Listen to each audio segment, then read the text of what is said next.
Good evening and welcome to the Carnegie Town Hall. This meeting of the City Council will begin in a few moments.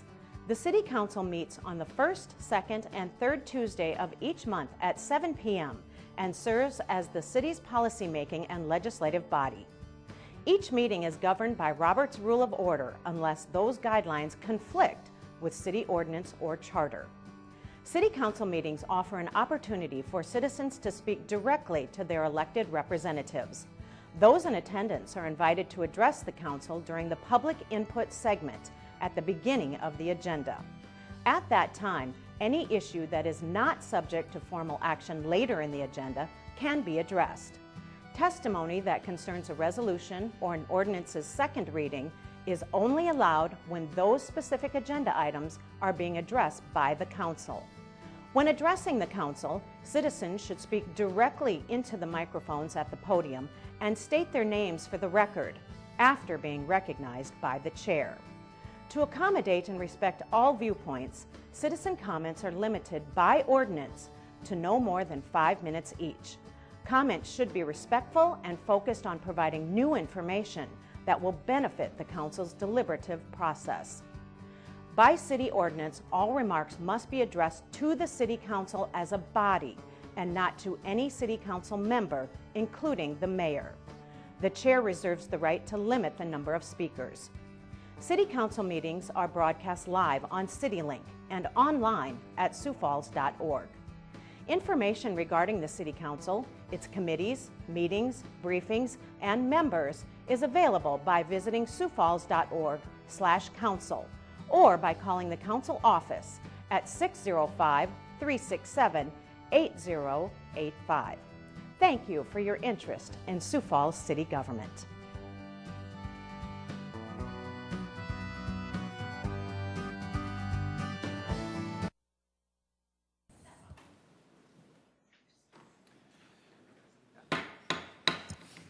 Good evening, everybody. Welcome to tonight's City Council meeting. Thank you so much for joining us, as well as watching on TV. We appreciate it. Today is Wednesday, July 5th, and first we'd like to introduce you to your City Council. Councilmember Erickson, Erpenbach, yes, Kiley, here. Neitzert, Here. Rolfing, Here. Selberg, Present. Starr, Here. Staley. Here. Councilors, thank you for being here tonight. We appreciate it. We also appreciate Dr. Ron Tanningham is back. And he will lead us in our invocation tonight. Dr. Ron, thank you for coming. He is with Empire Baptist Temple here in Sioux Falls. What we'd ask is that just please stand for Dr. Ron's invocation, and then please remain standing for our Pledge of Allegiance. Dr. Ron. I know I bore all of you saying this every time, but I appreciate all that you do. This is the greatest city in the world, and it's because of you. Our Father, thank you tonight for the privilege and honor of being able to be invited here to be a part of the City Council. And I pray that you'd open the windows of heaven, that you'd bless the council members, not just here, but also in their homes, their families, and all the things that they need to protect them and give them the blessings that they need to be able to do the job, to give us the great city they've given us. And also bless our mayor and give him guidance also that your will would be done in all of our lives. We ask all of this in Jesus' name. Amen. I pledge allegiance to the flag of the United States of America and to the republic for which it stands, one nation, under God, indivisible, with liberty and justice for all. Thank you, sir. Thank you. Thanks, Ron.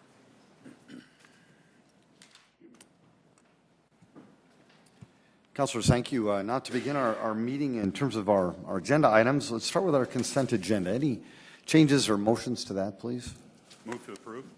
Second, Selberg. Council Chair Kiley has made a motion to approve that consent agenda, seconded by Councilor Selberg.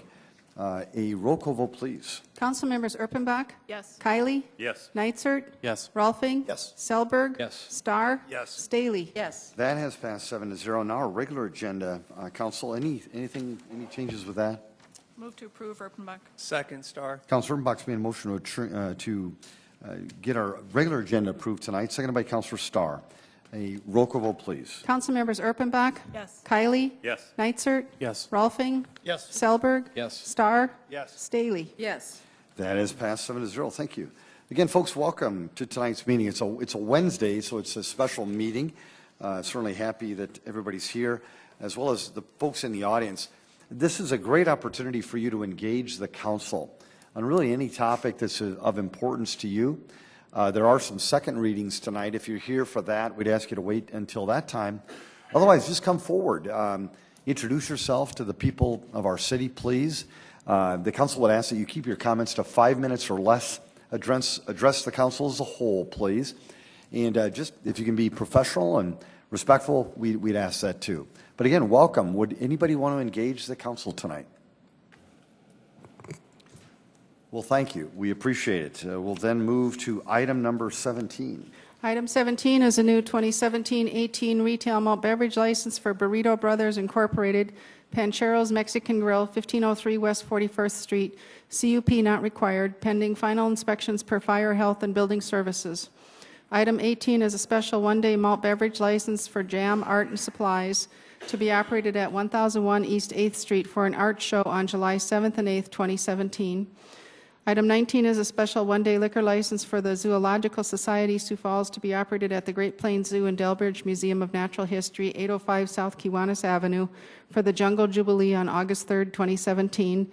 Item 20 is a special one-day malt beverage and special one-day wine licenses for Commemorative Air Force Joe Foss Squadron to be operated at Maverick Air Center, 4201 North Maverick Place, for a fundraiser on September 16th, 2017.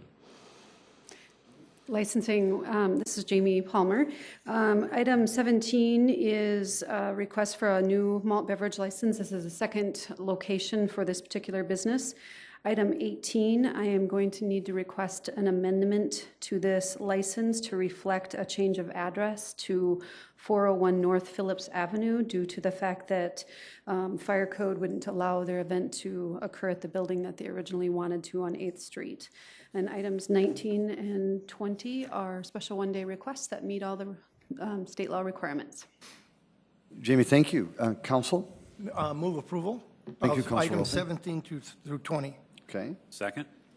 Councilor Rolfing has made that motion to approve items 17 through 20, seconded by Council Chair Kiley. Is there any other discussion? Council Chair. A motion to amend item 18 by replacing 1001 East 8th Street with 401 North Phillips Avenue. Second. Very good. There's been a motion to amend item 18 by replacing 1001 East 8th Street with 401 North Phillips Avenue. That has also been seconded. Any discussion? Very good. A vote to amend item 18. Council members Erpenbach, Yes. Kiley, Yes. Neitzert, Yes. Rolfing, Yes. Selberg, Yes. Starr, Yes. Staley. Yes. Councilors, you have passed that amendment. Any other discussion? We'll then vote on the amended motion. Council members Erpenbach, Yes. Kiley, Yes. Neitzert, Yes. Rolfing, Yes. Selberg, Yes. Starr, Yes. Staley. Yes. That is also passed 7-0. Thank you very much. Item number 21, please. Item 21 is a second reading and ordinance of the City of Sioux Falls, South Dakota, rezoning property located at 1000 East 60th Street North from the C2 Commercial Neighborhood and Streetcar District to the I1 Light Industrial District, petition number 6589, 2017, and amending the official zoning map of the City of Sioux Falls. Planning Commission recommends approval 8-0. Jason Bieber representing Planning and Building Services. This is an application by Paul Reynolds and the owner is Thompson Properties LLC. This is located west of North Cliff Avenue and just south of I-90. It's roughly 3.79 acres in size.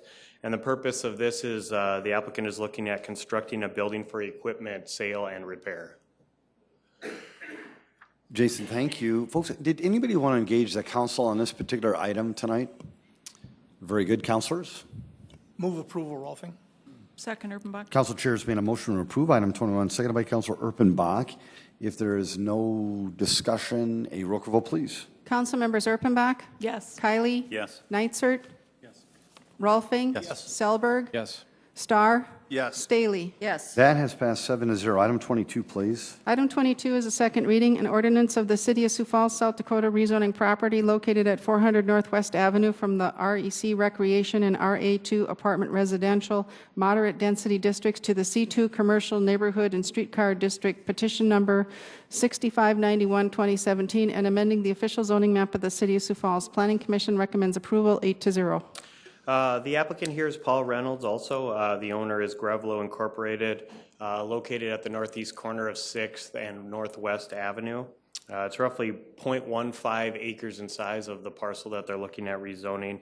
The purpose of this rezone is they're looking at kind of cleaning up the property. A portion of this lot is zoned conservation in RA2, which houses the existing gas station, and they are looking at also adding a small addition on the north side of the gas station. Jason, thank you. Again, folks, second reading. Anybody want to engage the council on this topic? Councilors? Councilor Urtenbach. Thank you, Mr. Mayor. Jason, could you talk to us about remind us how people in neighborhoods are notified when zoning is going to change like this? With the zoning change, they're notified 3 ways. That we publish in the paper 10 days prior to the meeting. They are required to post signs on the 4 corners of the properties. And then this little circle here is the 300-foot notification area that we would send letters out to.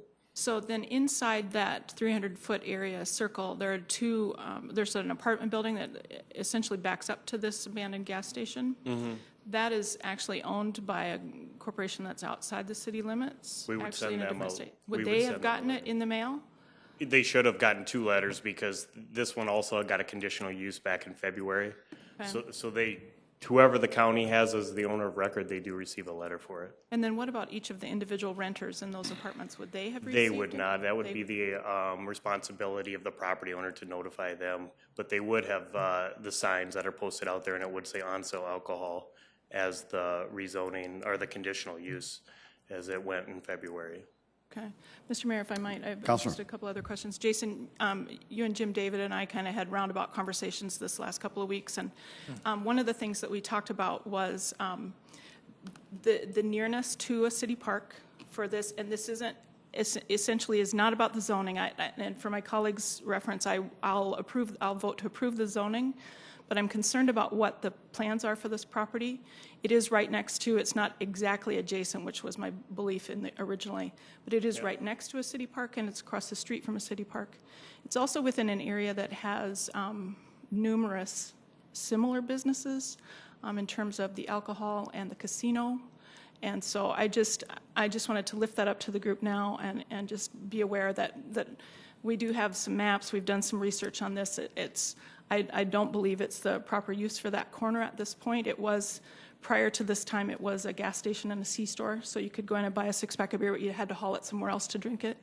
This proposal would allow on-sale alcohol and drinking there at the location within just a few feet of that apartment building. So that's my concern there. I appreciate, Jason, I just wanted to say that because I appreciate your help with that, the research that we did, and I appreciate Jim David and Jamie Palmer also helped with that. So just a heads up. The zoning I think is fine, but I think we need to be really aware of where we place these. We could not find anywhere in the city where we were putting a casino that close to a park, and absolutely nowhere else in the city is it that close to a park and at the back door of an apartment building. So just FYI.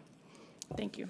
Councilor Buck, thank you. Councilor Rolfing. Yes, Jason, but in terms of remodeling and adding on, what are they planning on doing? Adding enough for the casino and the bar?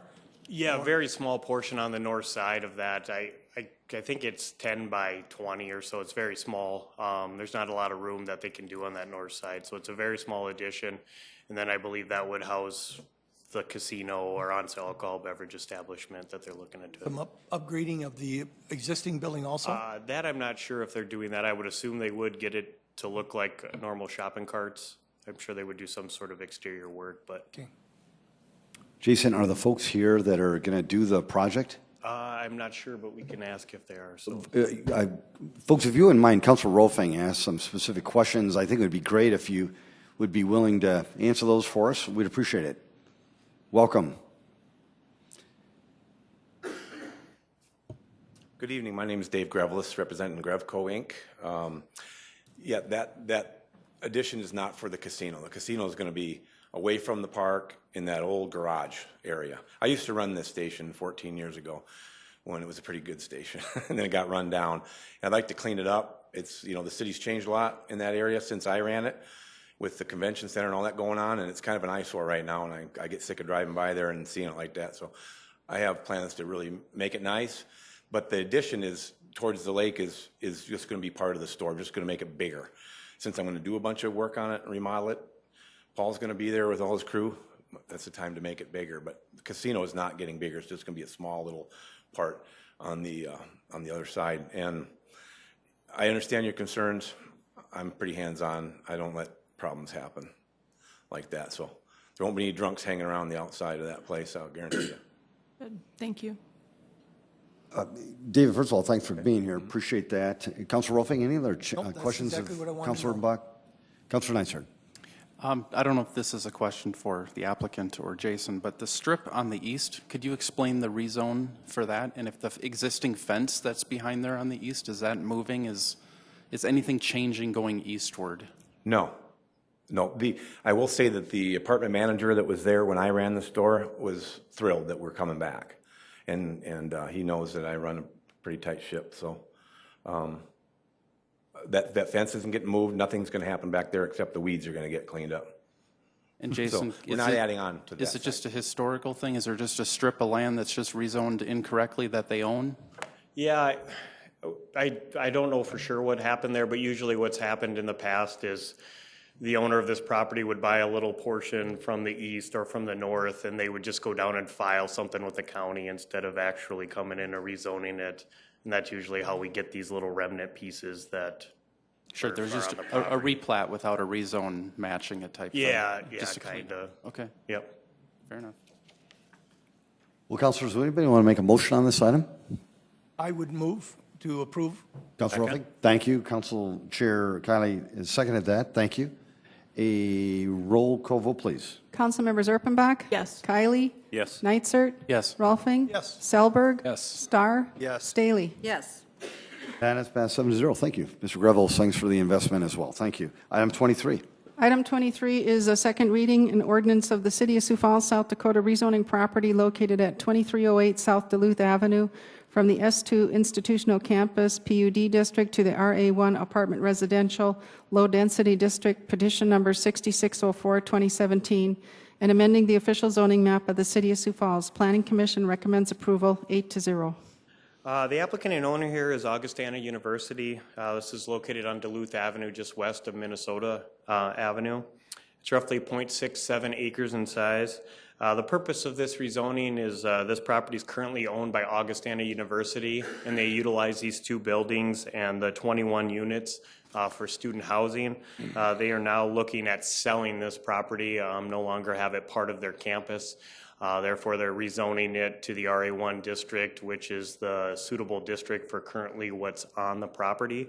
And then they are looking at selling these 21 units and then the existing parking lot that has roughly 24 parking spaces on it. Jace, thank you. Folks, anybody want to speak to this item? Welcome.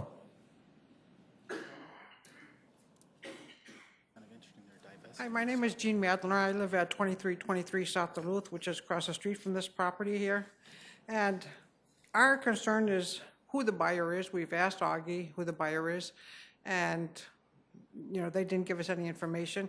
And so our concern is, like, we know the first year that whoever owns the building, they're going to be renting to Augie students, and then after that, there's no guarantee. So we, the people of the community, are just wondering, what is the intent of the buyer? Who is he looking at renting to? And we just want to make sure that our neighborhood remains our neighborhood. I mean, we have a problem already with parking spaces, and coming down your driveways and not being able to see, because a lot of the students have their big trucks and their SUVs and everything. But so a lot of the parking spaces are taken up on the street. So we're concerned about that too. So we'd just like to have some answers.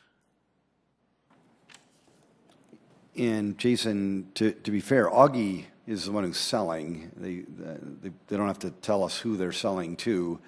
And so any recommendations, Jason, on how to answer this inquiry tonight? Or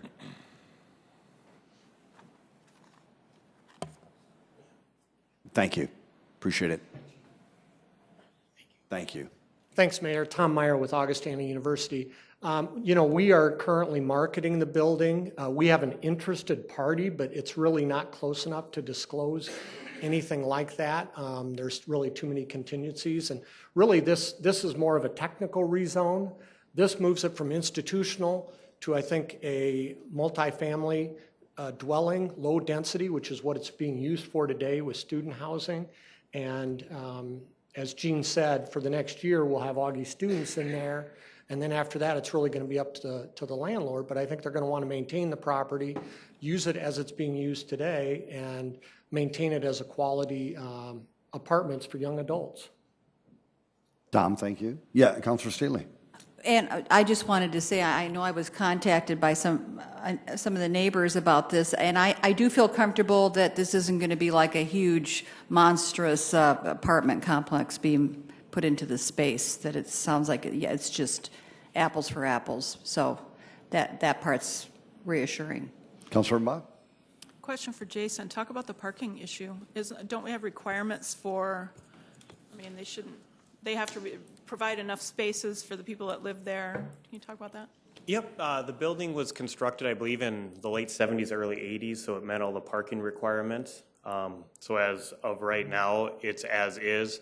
We have provisions in the ordinance with additional, if they added any additional multiple dwellings in there, any additional apartments, or if they would scrape the site clean and construct a new apartment, they would have to meet the current parking requirements, which is 1.5 parking spaces for any 2-bedroom or less unit, and then 2 parking spaces for any more than that. So essentially what you're saying is that it's under old rules. Yeah, it's a little short on what would be allowed today, but it's as is, and we can't make them put additional parking unless they would improve the property to a certain degree.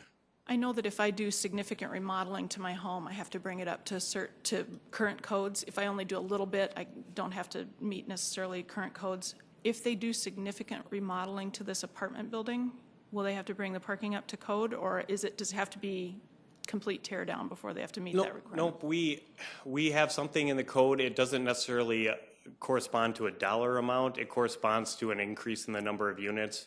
If they increase the number of units by 20% or more, then they would have to meet the current parking standards along with the buffer yards and different things like that. Right, so not if they go in and redo all the kitchens, that's not going to matter in terms of parking. No, not with the parking. It's number of units. But Thank it's you. important to note if they did tear down and scrape this site clean, with the current zoning, they could do a 3-story, 48-unit apartment complex. With their proposed zoning, they can only do a 2-story, 24-unit. So it is a down zone as a multiple dwelling size.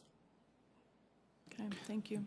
Jason, thank you, Councilor. And Councilor Rolfing, before I go to you, folks, is there anybody else in the audience who wanted to speak about this item? Councilor Rolfing. Not to correct you, Jason, or anything, but the building, I know, was built in the early 60s. I can remember it back then. I think I was 2 when I saw it first time. So. Yeah. Good job. Councilors, would anybody want to make a motion on this item? Move to approve. Second, Rolfing. Councilor Chair Kiley's made that motion, seconded by Councilor Rolfing. A roll call vote, please. Council members Erpenbach? Yes. Kiley? Yes.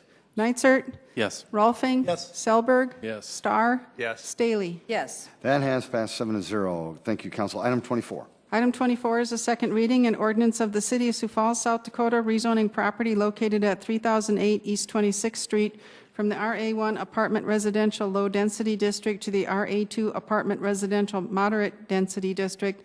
Petition number 6704, 2017, and amending the official zoning map of the City of Sioux Falls. Planning Commission recommends approval. The applicant and owner here is Affordable Housing Solutions. It is located at that 3008 East 26th Street, across the street from McDonald's there on 26th Street. It's roughly 1.2 acres in size. The purpose of this specific rezoning is Affordable Housing Solutions is looking at raising the existing structure. Then they would construct a new 3-story building with roughly 39 units and associated parking lot. And I know Wayne Wagner from Affordable Housing Solutions is here, and he can kind of discuss if you guys have questions on the relocation plan. And I believe a longtime resident, according to his thing, moved in 2 months before I was born to the original thing. So he's been there a long time, so they can discuss any of that stuff. Jason, thank you. And Wayne, thanks for being here tonight. Did you want to speak now? No. If you please come forward. Okay. Welcome. Jump the gun here. Thank you. Wayne Wagner, Housing Development Director for Affordable Housing Solutions. We've been real successful in the last few years as far as looking at new properties to add to the affordable housing stock here in Sioux Falls. And over the past year, we've actually kind of started looking back at our older properties. The Greenway Apartments was built in the mid to late 70s. Great single-story building. It's just, it's outdated. We have some need for, we wanted to see what we could do to add some amenities, bring it up to today's standards. Also getting some challenges operationally as far as our heating and cooling costs getting to be higher and higher. And there's just some things that are getting harder and harder to fix. We've been working with Lloyd companies for about the last 6 months on a plan to either completely rehab the building or remove and replace. And part of the reason we looked to remove and replace was the need for more housing stock. And we have a very well-located property. It's right on a paratransit route. It's really great access to really the things that people need. And we feel it's being underutilized. So rather than taking a 1970s building and putting a nice shiny Band-Aid on it, we're under a plan to look to, through South Dakota Housing Development Association, to apply for a tax credit application, which would partially fund a project to remove and replace the building. As we know, part of that responsibility that we have, not only just as a landlord, but one that uses federal and state and city dollars, is there's relocation that kicks in when you have a project such as that. So there's both legal and what we call ethical requirements on our side, as far as we would work with the residents to find reasonable alternate living arrangements. We pay for packing and moving. If there's additional expense, we take care of those things. There's a lot of details around relocation that I'm not as fluent about as I maybe should be, but I just want to reassure you that we've been working with the residents. There is some anxiety there, especially from people that have been there a long time. One great thing about Greenway is that it really has developed a community and a heart. If you ever go there, the community room is full of people watching TV, playing pool, visiting. We have a very high percentage of our tenants there that are have physical limitations, and they really have developed a great community. So we've had meetings, we've given out information, we've promised to come back in August when we do the application. There's, like I said, there's some official things that we're required to do, but we're really trying to do whatever we can to inform the group that's living there and to help them understand the process as we go. We won't know until November if we receive the funding, but at that point we would really start working with the tenants as far as any relocation. They have like I said, we take care of the expense of moving, helping them find other places to live, and whatever assistance that we can provide. And then when we're done, they have the opportunity to come back. And if they choose to stay where they're at, that's kind of up to them. But there's a mechanism put in place through the Fair Housing Act, which, like I said, legally requires us, but we're not only looking at the legal requirements, we want to make sure everybody's taken care of there. So Jeff, who you'll meet tonight, has lived there a long time, and he's part of that heart of the community there. And like I said, there's a little bit of anxiety there, and we're really doing whatever we can to kind of make sure we work with and provide as much information as possible. But that's the plan. If we don't get the funding, we probably just keep on adding some Band-Aids and doing fixing as we can. But really, we'll do the application in August, and then we would be notified in November if we receive the funding. And then if we did receive the funding, we'd look for a spring of 2018 removal and start of construction. But that's kind of how the process works, and if you have any questions, the reason we have to rezone is not because we're going to use it for a different purpose. It's really we're adding density to it. We're going from a 17-unit apartment to 38, 39 units, and we'll have the required parking for a new structure of that size. Wayne, thank you. Appreciate it. I am now going to go to the audience. Jeff, welcome. It's good to have you here tonight. Thank you. And Jeff's a resident there, so we'll give you an opportunity to engage the council.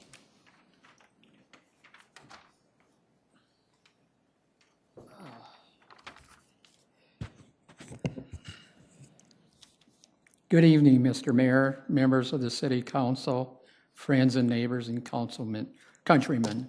My name is Jeff Wilka, and I live at 3008 East 26th Street. I have cerebral palsy, and I am 65 years old. Yes, I am the Jeff who talked to you several times on paratransit. Now I'm here to talk to you about the property you are talking about at 3008 East 26th Street, the Greenway Apartments. That has been my home since the doors have opened on August 1st, 1979. Yes, I am one of the original residents that moved in. It has been my home. Greenway has been my home. Greenway Apartments has been my safety place. I have family around me now, which I need because of my health. I have my doctor's office up the street. I hope and the two hospitals are close by when I need to go. I hope the project won't take a very long time. Greenway is in an ideal place for having an apartment building. And so myself and my neighbors won't be displaced very long.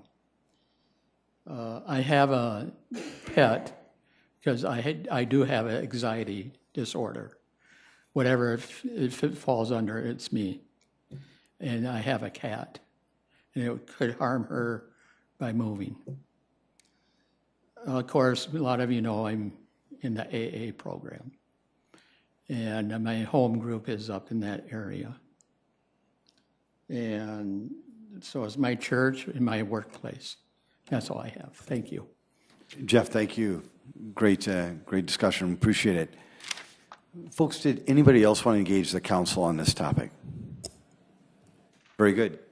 Folks,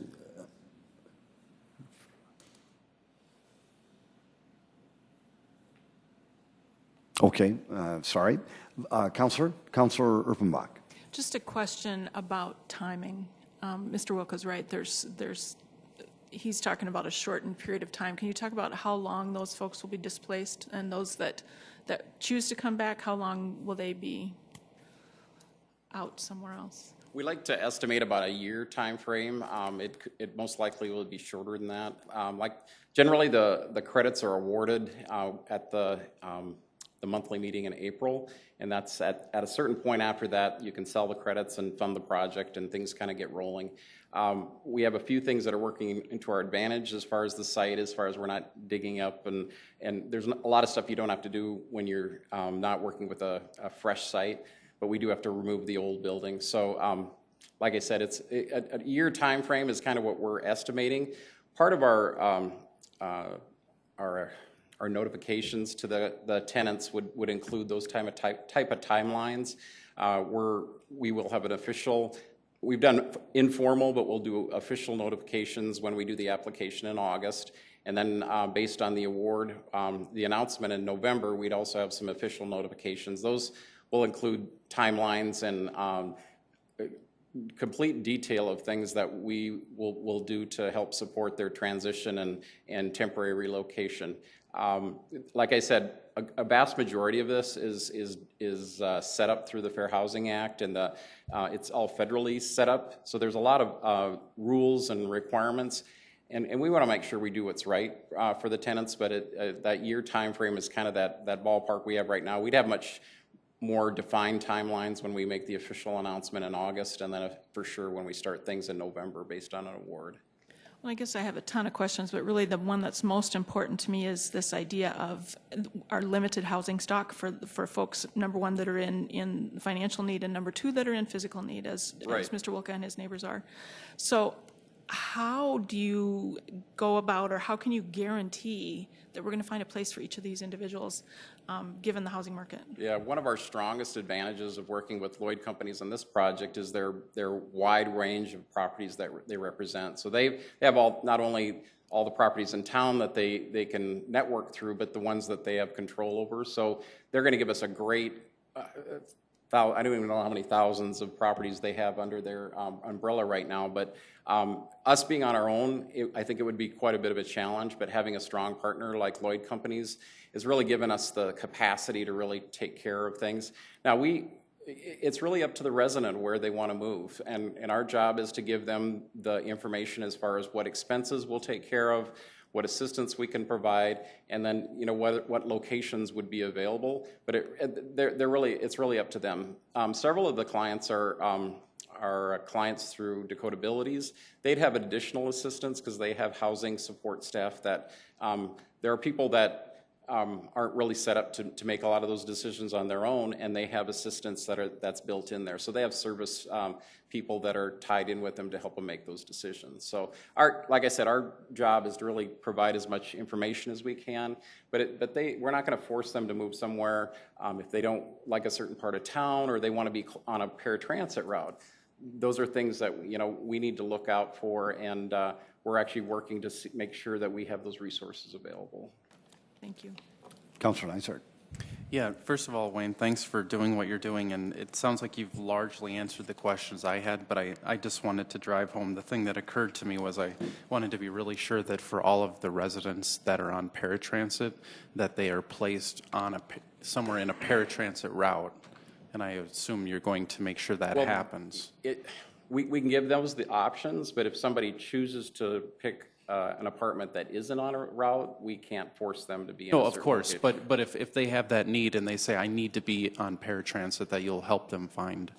Yeah, that's a primary need of them, and I think that's definitely something that would be a criteria of any search we would do to try to give them suggestions as far as places they could be. We feel strongly as an organization that being located on city-supported mass transit is very crucial to the success of our residents, and I think it's also part of our partnership with the city. If we place an apartment on your paratransit route that is more easily serviced by your organization, and I think that's a partnership we have to keep leveraging. We intend to have more than our share. There's a certain number of fully ADA units that are required to be in an apartment of this type, and we haven't settled on the exact number yet, but we'll max that number out based on the design of the building, I guess. So rather than a building that would have one fully ADA or two, you're going to see more than that in this building, and we hope that the vast majority of the residents come back and that we have places set up that are very highly functional for them. It's a great location, and I can see why Jeff has stayed there for years. It's got a great heart, and we want to make sure that it continues. There's just a transition period there, and we feel they deserve a modern new facility, and operationally we're stewards of the funds, and we need to make sure that the money we're spending every month to keep the building going is efficient. So those lines are kind of getting out of whack right now, and we need to make sure that we're spending those monies efficiently, both federally, state, and the city dollars. So thank you. Council Chair Kiley. Thank you. Wayne, this is a project that, especially with your current residents, you do face a number of challenges for individuals like Mr. Wilka here, who has, number one, special needs, and others who have needs that are probably greater than even Mr. Wilka's. And then you throw on top of it the transportation, because I had the same concern as Councilor Neitzer, that they have to stay within a paratransit route, otherwise they lose that. And then for an individual like Mr. Wilka, who has doctors and services in the immediate area, that could create an even greater hardship. And then you throw in pets into the works. I wouldn't want to give up my pet, and also affordable rent too. and hopefully it'll be comparable to what they'll be temporarily moved in. Yep. And Part of our requirement is if it is more, we pay the difference while they're during their relocation. Great to hear. That's great to hear. And how about when they come back? Will the rents be comparable in the new facility? I know we're getting out of the realm of what we're actually doing here. Right. But I do have I can tell you that we have interest. housing. There's a federal grant that's attached to this property, and there's assistance that's on a certain number of the units, and that program dictates the rents. And our contract runs for a certain number of years after this, so that'll dictate the rents in those units. I can't speak to the makeup of the rest of the building, but I do know that those individual units that we have occupied right now with our clients have capped rents that are set on contract with HUD. And that contract, we run on a 5-year contract, and we have a time period that'll be remaining when those clients come back. Okay. So. Well, Wayne, I encourage you to continue to do all that you possibly can. And as you mentioned, it is a community that currently resides there, and I'm sure you've made connections with many of the members as well, too. So I appreciate your efforts, and I encourage you to continue to work on all of these challenges that lie ahead. Thank you. Council, would anybody be willing to make a motion on this item? Move approval, Rolfing. Second. Council Rolfing has made a motion to approve this item, seconded by Council Chair Kiley. Very, very good discussion. Thank you. A roll call vote, please. Council members Erpenbach? Yes. Kiley? Yes. Nitzert? Yes. Rolfing? Yes. Selberg? Yes. Starr? Yes. Staley? Yes. That is passed 7-0. Item 25. Item 25 is a second reading and ordinance of the City of Sioux Falls, South Dakota rezoning property located at 1826 South Grange Avenue from the S2 Institutional Campus PUD District to the RS Single Family Residential Suburban District, petition number 6726-2017, and amending the official zoning map of the City of Sioux Falls. Planning Commission recommends approval, 8-0. The applicant and owner of this property is also Augustana University. It's located at 1826 South Grange Avenue. It's roughly 0.2 acres in size. The purpose of this is similar to the two rezonings ago. Augustana is looking at selling this single-family house to remove it from their campus for students and selling it to an individual owner. The house does come with that detached garage to the north of this property. Thanks, Jason. Did anybody want to engage the council on this topic? Councilors? Move to approve, Nitzert. Second, Selberg. Councilor Nitzert's made a motion to approve this item, seconded by Councilor Selberg. Thank you both. A roll call vote, please. Council members Erpenbach? Yes. Kiley? Yes. Nitzert? Yes. Rolfing? Yes. Selberg? Yes. Starr? Yes. Staley? Yes. That has passed 7-0. Item 26. Item 26 is a first reading to set a date of hearing and second reading for Tuesday, July 11th, 2017 at 7:00 p.m. An ordinance of the City of Sioux Falls, South Dakota providing supplemental appropriations for affordable housing projects. Welcome, Les. Good to have you here. Thank you, Mayor. Good to be here. I'm Les Kinstead. I'm the Affordable Housing Manager for the city. What you see tonight in front of you is really a testimony to basically two things. First of all, we have a great partnership with the folks who just spoke with you from Affordable Housing Solutions, and that we work hand in glove with them. So they're a big part of what we're doing, and we're doing this together. Secondly, as you know, affordable housing is in tight supply in Sioux Falls.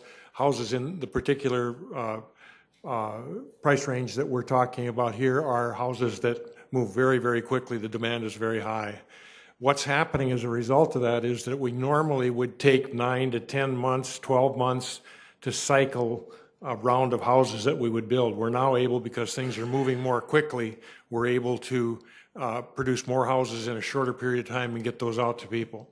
So we have additional dollars. I think there's an explanation in what was handed to you, this document, as to where these funds are coming from. We have additional dollars. We have the cash on hand to do what we're talking about doing, but we do not have the budget authority. So that's the purpose of this amendment tonight, is to give us the authority to go ahead and start again in the fall with another round instead of waiting until the first of the year. So. Les, thank you. Yes, Councilor, something? Thank you, Mr. Mayor. Thank you, Les. These excess funds that are carried forward, is this a very unusual occurrence, or is this? Well, when you look at the 1 million, or slightly between 1 and $1 and $1.1 million. Those are funds that are revolving funds. They're funds that we've had for years that are from former federal grant, and we turn those funds over time after time. So those are funds that we always have on hand, and that fund is replenished. We use it to build a house. The house sells, the money goes back into the fund and can be rotated back into another house. So that's the response. I think the best response that I could give to you with regard to are those funds on hand. We do have funds that are available from previous years. You'll have certain programs that are operational. You may or may not spend everything that's there. There are certain time limits that we have to turn those funds over, get them expended. So it is not unusual to have these kind of things. We budget typically for a 12-month period of time. So it isn't money that just sits for a long period of time. It's used and then it's replenished and... It's used and replenished, and usually you don't see it sitting there very long. We're really making a special effort now to clean up any of the reserves, get those things out there working for us in the affordable housing arena. So, okay, thank you. Thank you. Councilor Tricali? Les, thank you very much. This is a great project, and it is it's much better to move forward now versus waiting till later, because the demand for affordable housing is only increasing. And I failed to mention with the previous agenda item that with that particular item, I appreciated the fact that they are increasing the number of units that will be available at that particular location. So that was important, as well as this too. So thank you for bringing this forward. Sure. Councilor Staley. Say, Les, just referencing back to what you just talked about, building a house, selling the house, is that usually 100% wash out there? No. Or do we lose money on that process? If you want to look at the sources of funds that do this kind of a project, we will use some home funds, which are federal dollars that are given to the city for the purpose of providing affordable housing. That helps to underwrite the cost of the project, and it results in being able to sell the property at a lower price to meet the affordability needs of people. So the numbers that we sell them for on the open market there's more dollars in it than what you receive back from the open market, but the subsidy that's provided by the home funds is what helps underwrite that. In addition to that, we also have taken a look at the money that comes back to the city, and on the average over since the program has been going, when a building that's blighted is torn down, a home that's blighted is torn down, the property taxes that come as a result of reinvesting that money back and getting it into a private sector are about 2.5 times what the previous taxes paid to the city and the county and school district were. So there's a real payback there. It comes out to about 13 years by the time we get it paid back. So long answer to your short question. And here's another question then. Okay, so we're talking about a federal subsidy. Yep. Correct. Right. Okay, so just to kind of simplify it, what percentage is it lacking generally? What are we? Is it 25%, 50%? It would actually come out with the home funds. We'd probably be talking about something right in the area of about 30%. 30% that were okay. And what are these homes usually going for? The homes themselves will go for about $160,000 a piece. So we're putting in 30% more than that. Yep. Is what you're saying. So is it possible? I'm just curious, and you would be the expert on this, I don't know about along with Councilor Selberg. But housing in general, if a builder was going to build a house, do they, for that amount of money, is it possible to even make that happen? No, it doesn't work out. When you take a look at and I guess I would welcome any input from Councilor Selberg on this as well, but it's awfully tough to find homes that are anything less than $200,000. And when you start from scratch and stick build something, there's no shortcuts. It takes that amount of money. Well, and that builder is going to have to make a profit too, yeah, I would Right. think. Yeah. And these, just so it's clear, all of these homes are built by private builders in the community. It's the development of it that happens with our partnership with Affordable Housing Solutions. If you do a duplex or a triplex, is that more? Does that make it equalize a little bit more?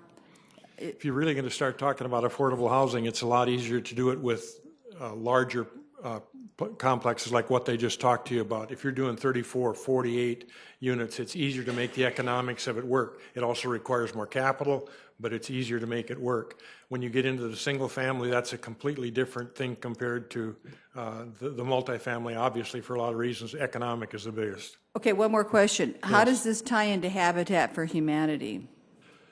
Habitat for Humanity. Financially, how would that compare when they're building a house?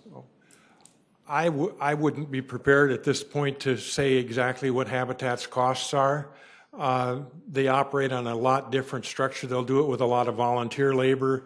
I think there's a certain number of hours or sweat equity that's required in a situation like that. So, but I don't have all the details on what it would be for Habitat. I wish I can get that for you. But would we ever want to do that within the city? Is have the owner buyer give a little more investment with the equity that way? That's something we could certainly take a look at. I think it would take some thinking and going through it, but it's something we could certainly evaluate. Thank you. Yes, Councilor Starr. Thank you, Mr. Mayor. You're welcome. Les, one of the things that I was taking a look at from your memo is the use of the home federal funds. And I know just within the past 6 weeks or so, the mayor has pointed out that with the president's budget that I believe home is on the chopping block, isn't it, for these type of projects? And I think the mayor pointed out to the city as part of his address that the city receives about $13 million a year, if I'm quoting the numbers correctly. So this is something that's probably going to go away in the future if the home funds and the CDBG funds are on the chopping block that's from where the president's coming from. You can't predict what a Congress is going to do and how the legislative process is going to unfold. The things that we hear is that they're a tremendously popular program with mayors, with governors, and many municipalities throughout the country. So I'm not here to say that it's going to go away or it's going to stay, but there's mixed opinions on that. Secondly, the money that we're talking about here with home funds, that's money that we already have. It's already been given to us. The money that the president is talking about changing would be 2018 money. And so we're okay with this, but it's a valuable testimony that you make to the value of that program. This and other programs would go by the board completely. So well, I think that's one of the things that I wanted to make sure that I pointed out tonight, that we talk to our federal elected officials and how important this is, what it does for our community as Sioux Falls, but what it also does for the state of South Dakota when you look at, because I'm sure the tribal lands are included in home funds as well as other communities similar to Sioux Falls and across the state and the nation. There's a lot of money at stake. It's and it does some awful good things for people. So, but not just money. The good you pointed out exactly. It's the good things that are done with these type of programs and how they're administered. And this is a federal program that works really well, both for our community and for the nation. Yep, very well said. I know the mayor has communicated with the Congress. We drafted a letter for him, and the two senators and the representative have received input. We would welcome input from any of you as well. I think you as individual elected officials carry clout with those folks. So, thank you, Les. Appreciate it. Councilor? We've heard a lot of good things here about these programs, so I would like to make a motion to approve. Second, Starr. Thank you both. What we're doing is we're setting a date of hearing and second reading for Tuesday, July 11th for the second reading of this item. Thank you both for making that motion and seconding it. And absolutely 25 minutes of great discussion on affordable housing in the city of Sioux Falls. And Wayne Wagner, Les Kinstead, thank you for providing that education. And councilors, thanks for your interest and support. Appreciate it. A roll call vote, please. Councilmembers Erpenbach? Yes. Kylie? Yes. Neitzert? Yes. Rolfing? Yes. Selberg? Yes. Starr? Yes. Staley? Yes. That is passed 7-0. Thank you, council. Item 27. Item 27 is a resolution of the City of Sioux Falls approving the preliminary plan of Cardinal Cove addition. Planning Commission recommends approval 8-0. The applicant here is Chris Gibbon. The owner is Tom and Cindy Monin. It's located north of West 41st Street and west of South Marion Road, kind of southwest of the new Lake Lorraine development. It's roughly just under 5 acres in size. And the purpose of this subdivision is they're looking at subdividing the land into 17 lots. The lots are either going to be used for single family or twin homes. Jason, thank you. Did anybody want to engage the council on this resolution? Councilors? Move to approve. Second, Starr. Thank you. Council Chair Kiley has made that motion, seconded by Councilor Starr. Thank you both. A roll call vote, please. Council members Erpenbach? Yes. Kiley? Yes. Nitzert? Yes. Rolfing? Yes. Selberg? Yes. Starr? Yes. Staley? Yes. That has passed 7-0. Councilors, thank you. Item 28. Item 28 is a report of the June 30th, 2017 Notice of Transfer of Appropriations within Major Organizational Units. Very good, very good. Council, any other discussion, or would you like the meeting to end tonight? Let's to adjourn. Second, Erpenbach. Thank you. Councilors have made a motion to end this meeting. It has been seconded. All those in favor say aye. Aye. Opposed? This meeting is adjourned. Sioux Falls Council, thank you for your work. Make it a great, great night.